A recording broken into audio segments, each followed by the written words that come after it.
You never know what you're going to find in thrift shops and flea markets, and I found a treasure that I can't wait to show off.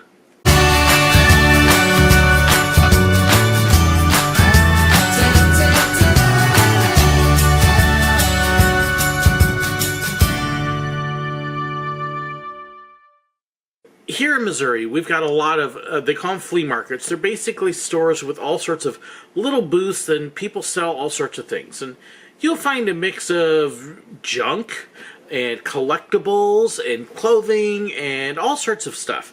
And every now and then you'll find a treasure. And I came across this at one of the stores the other day and had to get it. If you look close, it is from 1976. And this is actually the Disneyland vacation magazine that Disney put out.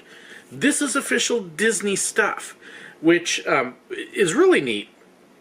You can see that somebody who owned it previously had written their name on it, practicing cursive probably. But when you open it up, you get a nice little look at the different things that are in the magazine. But what I spotted right off the bat that I thought was cool was this is the back cover of a Disneyland magazine. Yes, this is actually one of their theme park neighbors. It's Knott's Berry Farm. You see, back in '76, Disneyland was actually still open 5 days a week. They had 2 days that they were closed, and they actually did day tickets, and then they still had the ticket books for the rides. But Knott's Berry Farm was actually essentially a friend of theirs, because they would actually alternate their closing days, so that way they were on different days, so they could both draw from people. But as you go into the magazine some, it's fun when you start looking at the pictures that are in here, because they've got some great old photos. But as you flip through it more and more, you'll notice not only do you again have stories about the park itself, you know, and wonderful ads like this from GAF, who doesn't even exist anymore. But these are the ones who did the old Slidemaster, Viewmaster things. So really cool. But again, here is your theme park competition advertising in a Disney magazine. Because at the time, people only spent a day at Disneyland. And so if they would go on vacation, they would go to Disneyland and Knott's Berry Farm and Magic Mountain and others that are also in here. Nice little article on the Country Bears. Please don't get rid of the Country Bears at Walt Disney World. Yes, Disneyland had them at the time. But again, here is San Diego Harbor Excursions. SeaWorld has a full-page ad in it. And you can just see all of the different things. The San Diego Wild Animal Park. This was the parade that they had in 1976. And I love this cast member posing with all the hats. You've got Busch Gardens, LA. Yeah, they don't even exist anymore. And it's just a really cool magazine. NBC Studios has an ad right down here at the bottom, talking about Disneyana, the collectibles for Disney, even way back in '76.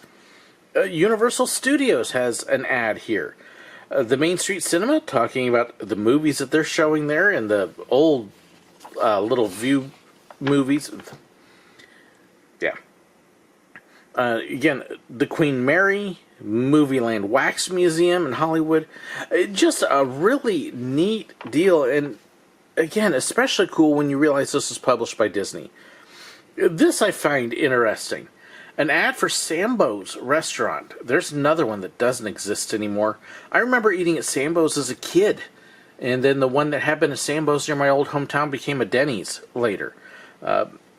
Interesting story behind that chain. I won't go into it here, but if you want to read an interesting bit of history, check out Sambo's.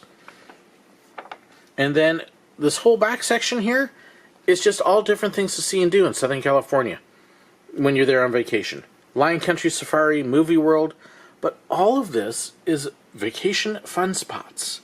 The LA Zoo, the San Diego Zoo, Movie World, Movieland Wax Museum, and just a nice little listing of all sorts of other things in the area.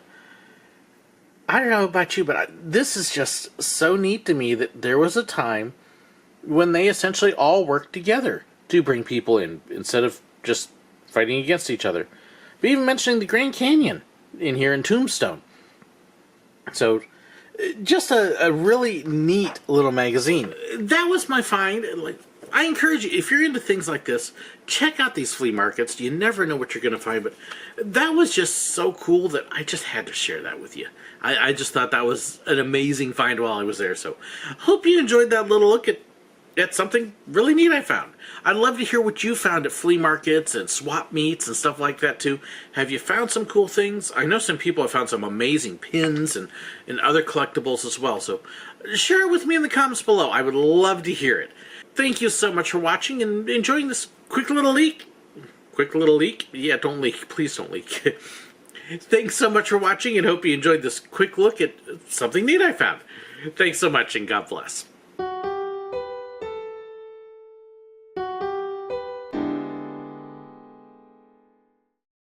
Thank you so much for watching. If you'd like to know about contact information, fan pages, merchandise, and more, please be sure to check the description below. If you enjoyed this video and you'd like to know when I have new ones, well, make sure you hit that subscribe button right up there. And if you want to see another one of my videos, well, I've got a great one for you right here.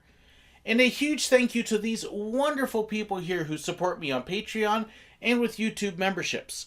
They get behind the scenes information, special perks, and more. If you'd like to know more about that, well, make sure you check that button right there. Thank you so much.